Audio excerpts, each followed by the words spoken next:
بسم اللہ الرحمن الرحیم۔ السلام علیکم۔ آسان صحت کے گھریلو ٹوٹکے۔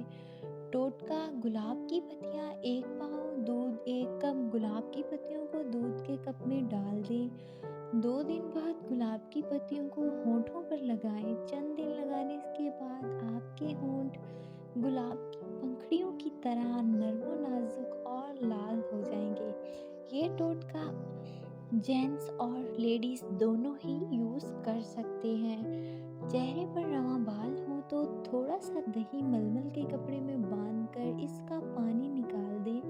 اس دہی کو چہرے پر لگائیں۔ قدرے خشک ہونے پر اسے ہاتھوں سے رگڑ لیں۔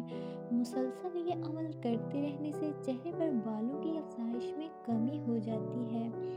رات کو سونے سے قبل 3 مرتبہ آیت الکرسی میں بسم اللہ پڑھ کر تصور میں لا کر مکان کے چاروں طرف پھونک مار دیں۔ انشاءاللہ اس گھر میں کبھی بھی چور، ڈاکو اور بڑی بلائیں داخل نہ ہوں گی۔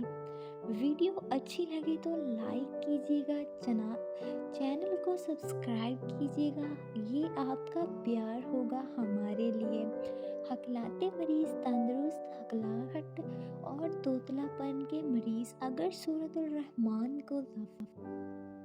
الرحمن کو زعفران یا کسی گھلنے والی سیاہی سے لکھ کر پانی میں گھول کر پئیں تو ہکلاہٹ اور توتلے پن کی شکایت دور ہو جاتی ہے۔ کٹا ہوا لیمن فریج میں رکھنے سے کسی قسم کی بو نہیں پھیلے گی۔ سستی اس طرح لوگوں کو ہلاک کرتی ہے جیسے سگریٹ اور نوشی۔ سگریٹ نوشی تو ویسے بھی گھروں کو برباد کر دیتی ہے، اسی لیے آپ کو چاہیے کہ آپ ان چیزوں سے دور رہیں اور اپنے لیے اور دوسروں کے لیے دعا کرتے رہیں۔ اللہ پاک ہم سب کے لیے آسانیاں پیدا کرے، آمین۔ اپنا خیال رکھیے، اپنے پیاروں کا خیال رکھیے۔ اچھی لگی ہو ویڈیو تو لائک کیجیے گا۔ اللہ حافظ، ملتے ہیں نیکسٹ ویڈیو میں۔